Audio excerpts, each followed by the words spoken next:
Good morning and thanks for joining us for today's edition of Catch Up Quick here on this Friday, January the 30th. I'm Will Puckett. We're glad you're joining us here on WVLT+. Today we're going to outline our two first alert weather days that we have been first alerting you to over the past couple of days, but we're going to dive just a little bit deeper into those colder temperatures, and as we get closer to a winter weather event and some expected snow across some of East Tennessee, our first alert meteorologist Kyle Granger will step in, as he has the past couple of days, and outline just what we are seeing when it comes to that snowfall in East Tennessee. But everyone is getting ready for this. Some of us could see quite a bit of snow. Some of us, depending on how far west you are in East Tennessee, you could see just little to nothing. And so it all depends on where you are. We pay Kyle to be able to relay that information to you. So he's going to join us here in just a second and outline just what you need to know about those two first alert weather days, and then further about the snowfall that we are expecting to see along portions of East Tennessee. What we also know is yesterday they started to brine the roads. Right now you're taking a look at Mark Nagy with TDOT's Twitter page where he posts a lot of these videos. Right here is a good look at just of what they have to go through in order to get all of that salting and brining done. Again, this video is from Mark Nagy via his Twitter at Mark Nagy TDOT. And so this is a look at the crews with TDOT that are still in East Tennessee preparing to be loaded with salt. They were out brining interstates and state routes yesterday. The city of Knoxville telling us that they have brined city roads, and Knox County is out brining Knox County roads. And so this is a look at just how much salt they have. Everyone telling us they're up to where they should be, and they're ready for whatever falls with winter weather this weekend. You can see those big dump trucks full of salt spreaders all ready to go along with plows. The good news is we're so cold, this snow that's expected to fall should be a nice, pretty snow that won't be that heavy, yucky stuff that's going to create just a couple of issues for us here in East Tennessee. And so that's the good news as we get ready here on this day.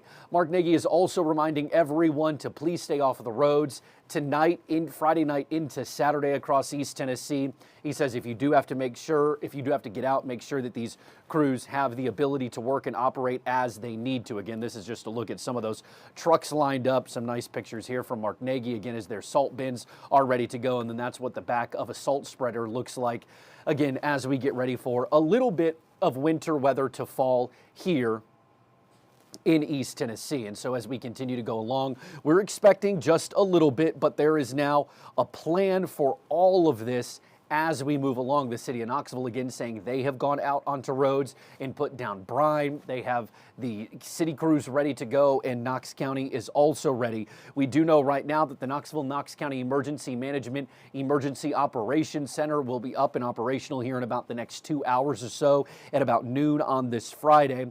We also know that Knoxville Fire says they have their snow response ready to go. Those crews will be prepared to respond, and like they did last weekend, the Knoxville Police Department is opening their operations center for snow operations, so they'll be fielding calls there. We also know that several warming centers are ready to go for this extreme cold snap that we'll see on the backside of this snow. Also, Knox Area Transit CAT buses will give you a ride to warming centers for free this weekend, and so that's the very good news. Again, this is all coming from the city of Knoxville. They've got brine out on roads. You can see them already treated. The good news is there was still salt residue left over from the beginning of this week on those roadways, and so that's another positive thing that'll help with making sure that our roads do not get too bogged down. But also the good news, and like I've said, is that this snow, it's so cold, is going to be that light, fun, fluffy stuff, so you don't have to worry about it being super weighed down and having a major impact on driving. But in some spots, you could see upwards of 4 inches, and so that's some concern as we get into this winter weather mode as we move along. But also what this cold weather is doing is it's hampering the ability for firefighters and fire departments to be able to respond. A lot of them have to pump thousands, tens of thousands of gallons of water to fight some of these fires, and it's so cold that once that water comes right out of the spigot,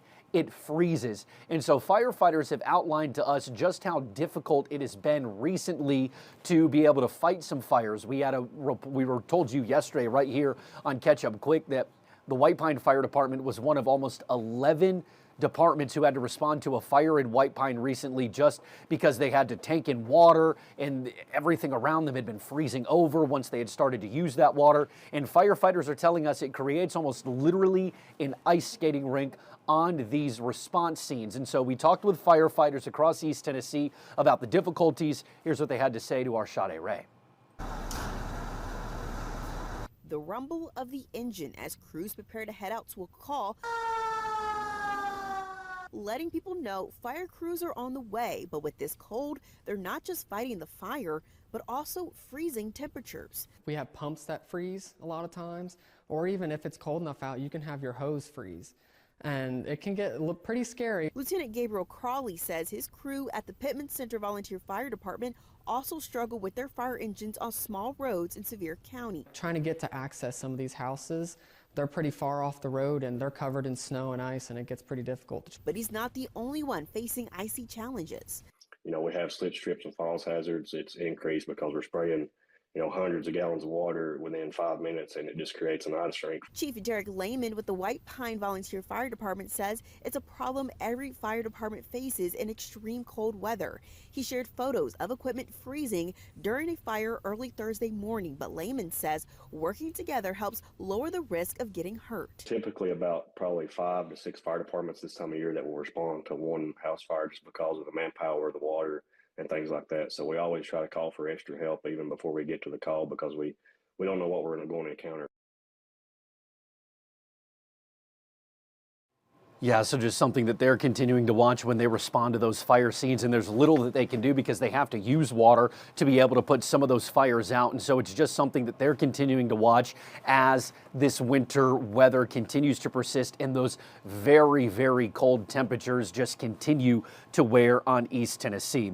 We do have an update on deaths across Tennessee. We know that right now the Tennessee Department of Health is reporting about a dozen deaths have happened because of the cold weather in Tennessee, including one in Knox County. We also know that Governor Bill Lee is asking President Trump for an expedited disaster declaration. What that would do is, if approved, it would grant additional recovery resources to about 23 counties that were impacted by the winter storm. Governor Lee is asking the president for that expedited disaster declaration to hopefully speed up assistance and money from the federal government. The president did recently grant federal support in all 95 of Tennessee's counties, but it is something, again, that now the governor is saying, Mr. President, we need a little bit more help to help our communities recover from this event. And so we'll continue to keep an eye on that out of the White House and to let you know as we learn new details on just how long we will see and how much money we could be seeing come from the federal government. The majority of that assistance most likely going to go to Nashville Metro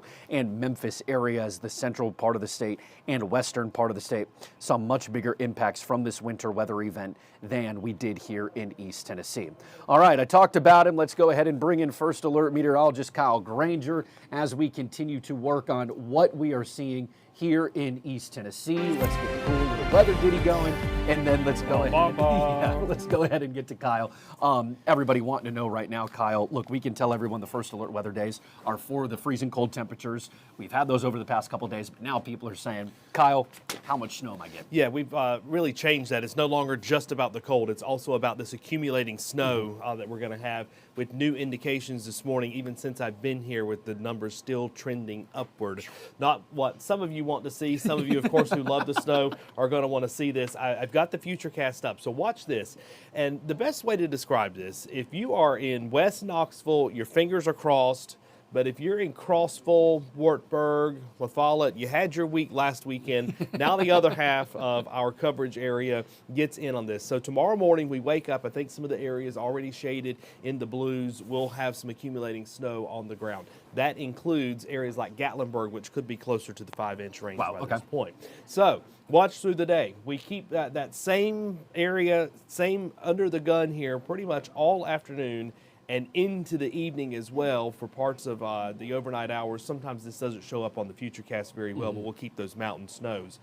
So while Knox County might maybe get sliced in half from east to west, you're going to have to move for the weekend if you want to to the east side if you want your best opportunity. Watch what happens here with this future snowfall. So this is the latest guidance we have this morning, the latest high-resolution data here. The numbers are ticking up, and one of the other solutions is got Gatlinburg at 13 inches now, closer to 14. So we think that we're pretty confident now something will happen here, especially for our mountain communities.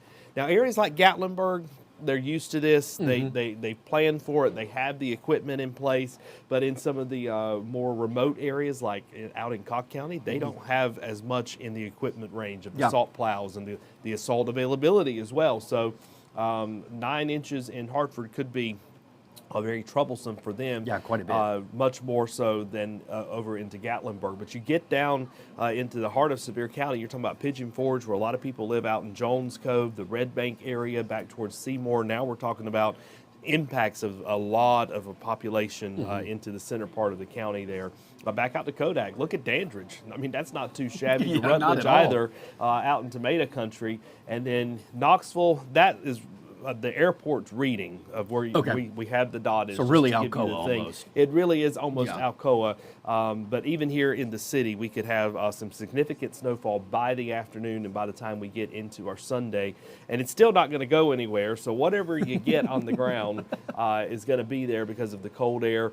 This solution wants to paint a little bit more from Crossville to Oneida, so a little light dusting to 2 inches for all of you. That's why you're under that winter weather advisory. The rest of us, the other half, to the east, we're under this winter storm warning moving into the rest of the weekend. So here's just another perspective of it. This is that other solution that ticks the numbers up just a little bit higher. Oh, one more for Hartford. 11.4, wow. Dandridge over to Townsend. So you can see we're all in that similar thing. When you got a lot of models doing the same thing, it's the same pattern here. And I was talking to Sydney, it doesn't matter. Once you get over that half foot, that 6 inch and above, it's just a mess. Yeah, it's a mess. So if you're under that 5, a little more manageable, over that 5 to 6, then you start talking about some impacts, and it doesn't matter how much you get. It's about the impacts that you're going to feel here.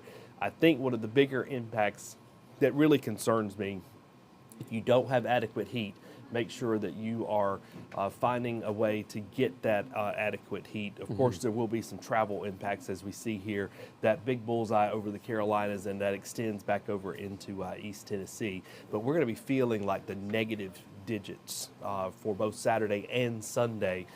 Thankfully, it's a weekend, so not as many people have to work outside. Hopefully, if you did have to work outside, your place of employment is able to call off.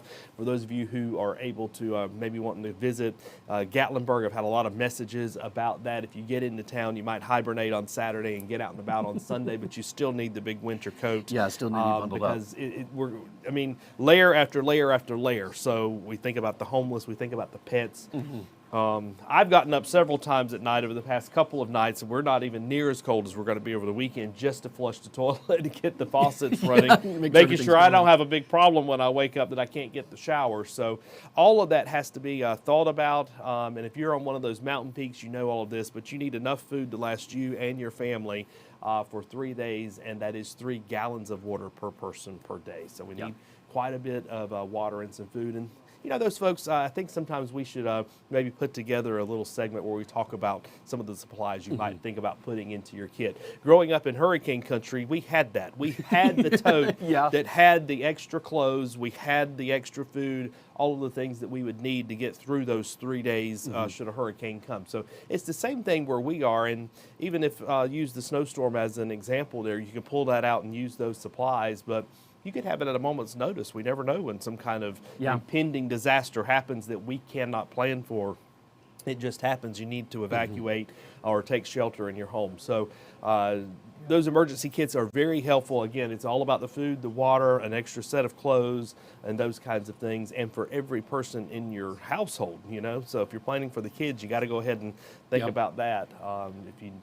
So that they're comfortable, a board game or something, just so if the power goes out. A manual can opener. You may not be able to open the can of tuna. You can eat it without cooking it, but you may not be able to open it. So we need to think about all of those things for that extended period, at least until, I know they do a good job of pre-treating the roads and getting back around, but it's all about the priority, the main roads, and then those secondaries. So I think you know where you live and when it takes you a little bit longer to get that road cleared or whatever, but it's all stuff that needs to be thought about.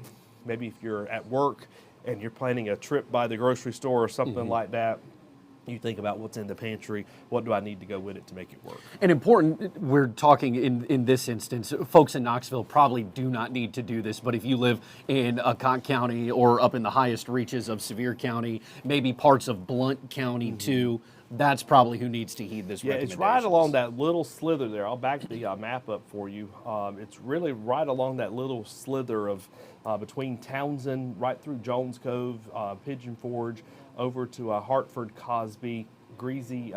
Did I hit that wrong? Yeah, button? no, you're good. That's touchscreen. This is all we need to worry about. Yeah. So over into Greasy Gap in the parts of Newport, over to Greenville. That little slither there is right up along the side of the mountains, and we're going to get enough mountain wave effect there that it turns the air into liquid. That thing that happens when you're boiling a pot of water and you start to see the steam rising. Well, now we're moving clouds, the steam, if you will, over mountains, interacting with the mountains. We're changing the physics, if you will, and now we change it not to liquid like we see sometimes in the summer, but now we turn it into snow. And then on top of that snow, just the freezing cold temperatures on the backside too. So it's just going to be another, almost a 1-2 punch like that. And then you have to imagine probably your pastor's already probably thinking about Sunday morning church, especially in these spots. And so that's something to watch. We'll have all that information for you inside your WVLT News app. But again, this also, Kyle, important to note is that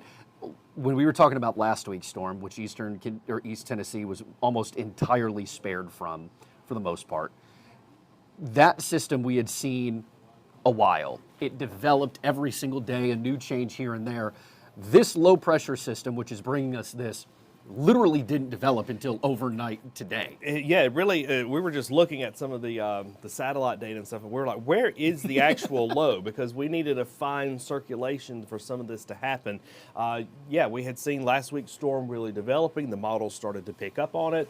A lot of people in Knoxville say, well, it didn't happen. Is it really going to happen this time?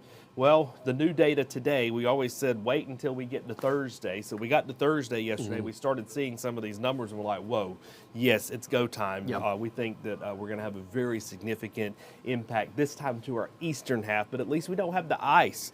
When you have that ice factor moving in and it weights down the trees, we showed the video and stuff. I mean, that creates so much more of a problem for so many people, and then you can't drive on it. Yep. You can't walk on it. I mean, just trying to get out to get to the car or trying to shovel or whatever. So at least this is an all snow event. Put the shovel closer to the back door or the front door, whichever one you use, so that when you open it, you just go and try to make your way to your car. And it's the light flood. Like, again, it's important to stress that when we're talking about this snow, we are so cold is that this snow is not going to be that heavy stuff that's going to take you 5 hours to plow. This is the stuff that's, when it initially falls, is just going to fly everywhere because it's so light, it's so pretty, it's so fluffy, that this should be the stuff that you enjoy seeing fall. We're going to, if it all plays out, depending on where you live, especially like Kyle has said, the eastern half of East Tennessee, you're going to see a good portion of it. But for us, say here in Knox County, or if you're in Blount County, maybe up into Anderson, parts of Roane,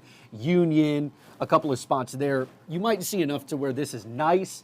Back roads are always going to be bad. Your main thoroughfares should probably get through this pretty quickly. You're probably doing some sledding Yeah. in those particular areas. Enjoying the day or sitting and watching it fall as you have a nice cup of coffee. Open the window and watch it. Exactly. Yep. And I always say, and Cindy Sullivan and I were talking about this earlier today, that first snowfall, just go outside and don't say anything and listen to how quiet it is. Oh, because the birds and nothing's moving. Nothing. It is the peace, and it soaks up all of that other gross noise that you hear throughout the day.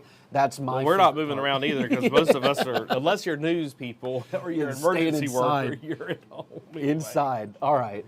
This is just a look at the continued cleanup that's going on in Nashville. That mess is starting to remedy itself. But again, any melting is continuing to refreeze overnight and then into this weekend. It could be into next week until many people in Nashville have their power restored. It's simply just difficult for them to reach some areas because you see that. Then you have to drill into the ground, replant those power poles, and then move everything else. Also, Kyle, we reported this morning that people don't have Wi-Fi either, because a lot of these poles also supply your internet, and so that's just another thing that folks are battling through. Yeah, in these particular situations, sometimes your cell phone may be even the first thing to go. So important to have a backup way to not only call, but figure out, how you're going to get information. Go ahead and charge your phone tonight, so when you wake up tomorrow morning, you said, well, what's going on out there? How much longer is this going to last? Again, we'll get a new update every hour here now at this point forward until this is over.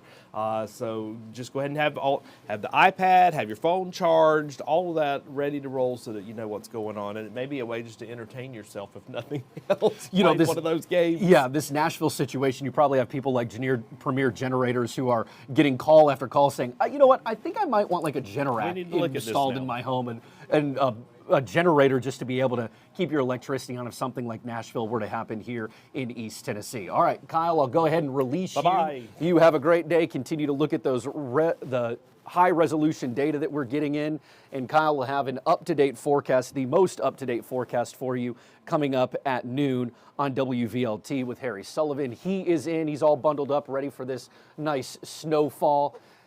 He doesn't have a sock hat on, but that'll come later. All right, what you're looking at right now is a look at your first alert closings right inside the WVLT News app. The good news right now, they don't even have to scroll. Probably Monday morning, a much different story.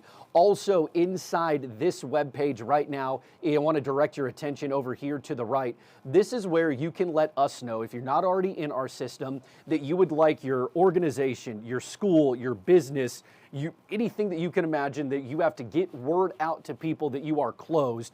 You can do that right there on the side of the first alert closings page. All you have to do is type in the name of your business or organization, and then you need to let us know your address, all that information, how we can contact you. You will have to do a couple of things. We'll send it to you, and then also make sure that you're not just spamming us with that so our people don't have to work harder than they already do. Again, all of that is available to you inside your WVLT News app and on the WVLT home page.